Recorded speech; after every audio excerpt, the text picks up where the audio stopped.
Bonjour à tous, on reçoit maintenant Wency qui est responsable technique chez Wiko, partenaire de la DroidCon. Bonjour. Bonjour.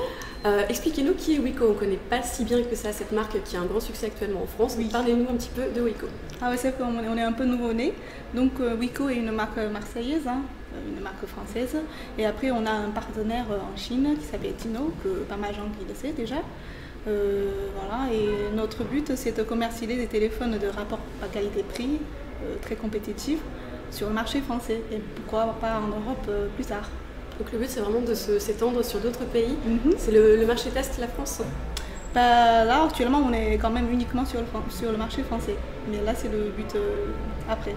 Et est-ce que ça s'appellera Wiko sur d'autres marchés ou est-ce qu'on changera de nom? Alors, ouais, d'après mes infos, ce sera toujours sous le nom de Wiko. Ouais. Très bien. Est-ce que ça a une signification particulière en chinois, Wiko par exemple? Bah non, parce Non, que en fait au niveau de conception de la marque et tout ça, c'est purement français. D'accord. On n'a pas Mais du du coup, tout c'est pensé à... quoi l'esprit qu'il y a derrière cette marque? Vous savez C'est vraiment comme je disais, c'est le rapport qualité-prix. C'est vraiment un téléphone apportable par le grand public. Un smartphone voilà, avec tous les features que vous voulez, mais pas avec un prix énorme. Et comment on fait alors? Comment on fait pour obtenir ce type de téléphone? Comment on fait? Déjà, il faut, comment dire, au niveau de matériel, au niveau de features hardware, on essaie de s'aligner avec les grandes marques, mais on ne fait pas de pub énorme, on ne fait pas de communication énorme. Dans ce cas-là, on peut gagner beaucoup de marge et donc de faire profiter nos usagers.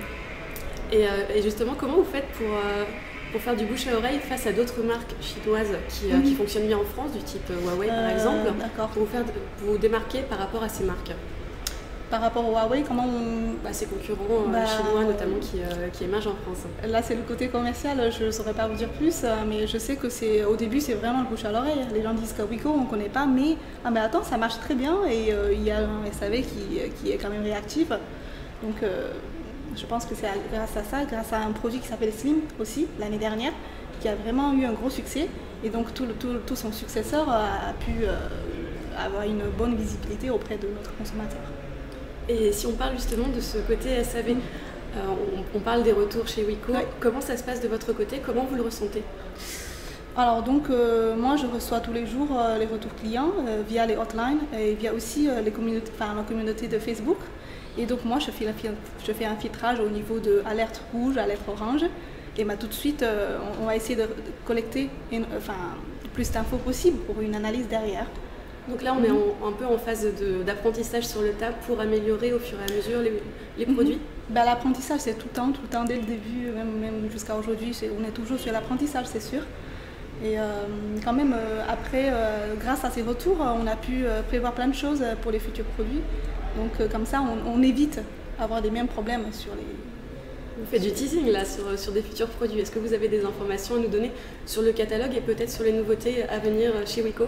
Du coup, à part les infos qu'on a diffusées sur MedPi, moi j'ai pas plus.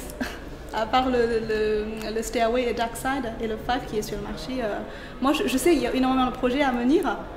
Mais moi, je ne sais pas encore sur quel on va attaquer. Mais sûrement, il y a la gamme haut, gamme milieu, il y a des low cost. Sûrement, on a une gamme assez complète. Voilà. Très bien. Intéressant. Et du côté de la DroidCon, c'est la première fois que vous êtes partenaire de la DroidCon. Oui. Une bonne nouvelle. Alors pourquoi être partenaire de cet événement? Parce qu'en fait, nous, on se dit, vu qu'on a un gros succès en France, et ce sera bien qu'on a une équipe locale, on va dire, une équipe de dev. Donc c'est pour ça qu'on est ici pour essayer de causer avec les gens, pour voir comment la communauté francophone en termes de développement, pour savoir est-ce qu'on peut éventuellement recruter des gens, des potentiels pour éventuellement ajouter une couleur Wiko. Parce que pour l'instant, on n'a que des produits purs et durs Google. Voilà. Donc on va avoir une surcouche Wiko? C'est ce qu'on aimerait avoir. D'abord, il faut trouver les talents, on va dire. Ah, là, c'est le moment de passer votre petite annonce. Oui, tout à fait. Si des gens intéressés vous regardent. C'est là. S'il y a des développeurs qui sont sur le système Android, qui sont des développeurs d'apps, ou même Linux, tout ce qui est dans les milieux. Si vous êtes intéressé de travailler avec Wiko, merci de nous envoyer notre CV. Et l'adresse, peut-être je donnerai après. Oui, ne vous inquiétez pas. Ok. Donc si on revient du côté de la surcouche, est-ce que vous avez déjà des pistes? Comment vous faites pour déterminer les besoins, les attentes du marché français, puisque vous êtes plutôt du côté chinois à la base? Du côté chinois en termes de production, ça c'est sûr. Après, c'est quoi la surcouche qu'on aimerait faire? Je pense qu'il faut le définir avec notre futur employé, avec notre équipe dev. Vous allez voir aussi également avec votre communauté, puisque vous parlez d'une communauté très active. Oui. Ou alors vous allez faire ça de votre côté Sûrement, on sera à l'écoute. Pour l'instant, tout ce que je vois, c'est que les gens sont plutôt focalisés sur quand même les fonctionnalités, mais pas user interface friendly. Non, on n'est pas encore là. C'est surtout, est-ce que ça marche avec tel appareil? Est-ce que cette fonctionnalité, ça existe chez votre appareil? C'est plutôt ça. Mais après, dès qu'on commence à développer notre surcouche, les gens savent et les gens vont sûrement donner des idées, je pense. Et est-ce que vous avez un planning, un horizon au moins pour savoir quand ces produits avec une surcouche Wiko seront commercialisés? Là, je ne sais pas. Ça reste encore un peu loin. Ouais. Vous n'avez pas d'objectif si c'est dans les 2 ans qui viennent ou l'année prochaine? As soon as possible. Je n'ai pas le planning encore. Si on parle toujours de logiciel, pour le moment, au niveau logiciel, Wiko vous propose quoi sur Android? Des applications, des mises à jour? Des mises à jour, oui. Oui. Vous pouvez nous parler un peu de ce que vous faites déjà au niveau logiciel pour le moment? Donc, tout ce qui est intervention de Wiko, c'est déjà, on essaie de mettre tous les settings des opérateurs, ce qui ne fait pas par toutes les autres marques. D'ailleurs, il y a des opérateurs qui nous contactent pour ça. Donc même les petits MVNO, on essaie de tout mettre dans le système pour que les gens, pour que les gens allument. Déjà, ils ont une liste dispo. On appuie dessus, on a déjà tous les settings parce que quand même, il y a des clients qui galèrent dessus. Après, il y a le OTA, Over the Air, Update. C'est ce qu'on vient de développer il n'y a pas longtemps. On aimerait, donc dès il y a une liste de bugs qui est fixée, on aimerait que la mise à jour passe par Wi-Fi ou 3G, les gens ne galèrent pas sur un logiciel qui est complètement en anglais. Voilà, c'est ce qu'on fait pour l'instant. C'est purement technique encore. D'accord. Et vous développez des applications spécifiques Non. Non. Justement, on n'a pas de app proprement à Wiko, pas encore. D'accord. Et on remarque une politique de mise à jour assez fréquente chez Wiko, un support client qui est là. Comment vous procédez? Quels sont vos enjeux et vos contraintes? Alors, comment on procède pour la mise à jour? Donc les retours, nous on fait une estimation de retours parce que des fois il y a des retours qui sont assez subjectifs, c'est-à-dire ce ne sont pas vraiment les bugs. Donc là on zappe un peu, mais pour les vrais bugs, alors on va attaquer, on va sur place, on va envoyer des ingénieurs sur place pour essayer de reproduire le problème. Et dès que le problème est fixé, on va passer par plusieurs étapes d'analyse. Et dès que le patch est fait, on refait un test pour être sûr que ça s'est fixé. Après, on intègre dans une nouvelle version. Et après, on teste cette version via OTA. Et petit à petit, dès que cette version est stable et OTA passe bien, on lance la mise à jour. Sur tous les appareils? Voilà, sur tous les appareils qui a cette version-là, si vous voulez. Et du coup, au niveau des versions d'Android qui sont disponibles pour les téléphones, on en est où sur les téléphones Wiko? 4.2. 4.2 je crois. 4.2 sur tous les produits? Non, pour les actuels, pour oui, les bien anciens, non, pas du tout. Pour les actuels, c'est 4.2.1 je crois. Là, les anciens resteront en 4.0 ou 4.1 selon les terminaux? 4.1, on a récemment fait des mises à jour vers Jelly Bean. Il y avait des ICS, il y avait 3 ou 4 références à ICS, on a passé en Jelly Bean, mais là, on va rester là quand même. D'accord. Ouais.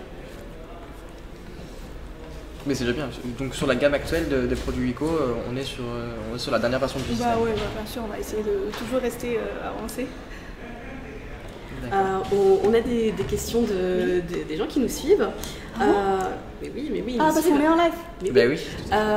Certains voudraient savoir justement, est-ce que c'est parce qu'il n'y a pas de surcouche chez Wiko que les clients peut-être aiment moins les produits Wiko? Je pense pas. Je pense que les clients aiment beaucoup Wiko parce que, le surcouche, bien sûr, ça a une valeur ajoutée. Mais sans cette valeur ajoutée, on a déjà un prix qui est vraiment incompatible. Donc c'est plus sur ça, avec une qualité, avec notre réactivité, que les gens aimeraient suivre notre actualité. Donc la surcouche, sûrement, on va développer, mais je ne pense pas que c'est une contrainte pour notre produit. Ok. D'autres questions en ce qui concerne votre catalogue? Est-ce que vous avez autre chose que des smartphones dans votre portefeuille? Tout à fait. Alors on a aussi des feature phones. Des mobiles basiques hein, pour l'utilisation basique, tout à fait. Vous pourriez nous citer quelques noms pour qu'on s'y retrouve un peu dans déjà, la il y a gamme. le Car 2, Lubi, Lubi 2. Ok. Ouais, voilà, Au moins quelques vraiment, références très en basique. feature phones. Voilà. Et on en est à combien en tout de produits, tout confondu chez Wiko actuellement? Alors moi, j'ai fait vraiment une vingtaine de références, mais au fur et à mesure, il y en a qui sont arrêtés en production. Donc actuellement, quand même, on a une dizaine de références. Après, il faut voir sur le site Wiko, sur la catalogue. Et est-ce que par la suite, vous envisagez des partenariats avec des opérateurs ou vous continuez sur cette vente par des revendeurs sur la toile notamment? Là, c'est un peu le but. Oui, enfin, on aimerait bien travailler avec les opérateurs hein, parce que c'est quand même comme si c'est un cachet sur la qualité de nos produits. Donc, c'est l'objectif. Ouais. Est-ce qu'il y a des projets là, qui sont en cours de réalisation? C'est pas mon domaine, donc je ne saurais pas vous dire. Ouais. Très bien. Alors j'avais une question sur le lieu de production des smartphones. Je crois qu'on y a répondu, mais si vous voulez bien préciser un petit peu la production exacte des téléphones. C'est comme tous les autres téléphones. C'est à Shenzhen, c'est ça? Yes. Dans la région, si vous voulez. Oui. Ouais. Je pense que pour nous, ça, Shenzhen, ça résume bien exactement parce qu'on aura du mal à tout à fait. ville. Vous connaissez déjà la ville très connue pour tout ce qui est production de produits informatiques, électronique, tout forcément. Ça. Ouais, tout à fait. Voilà, donc pas d'ambiguïté. Une équipe une production matérielle en Chine et une évolution vers une amélioration logicielle peut-être en France. Tout ça, oui, tout à fait. Ok. Ça pour la suite en tout cas. Est-ce qu'actuellement il y a quand même une équipe en France qui existe au niveau logiciel ou tout est vraiment fait au niveau logiciel, c'est vrai qu'essentiellement on est en Chine. Ok, donc pas d'équipe encore c'est le but aujourd'hui. Pas encore. Voilà. Et l'équipe de développement justement en Chine, elle est présente aussi vers Shenzhen ou plutôt vers Shanghai on a 2 sièges. Vous avez 2 sièges? Oui, à Shenzhen aussi et à une ville à côté de Shanghai. Donc c'est assez performant. Et c'est dans quelle ville à côté de Shanghai? Nanjing, je ne sais pas si vous avez entendu.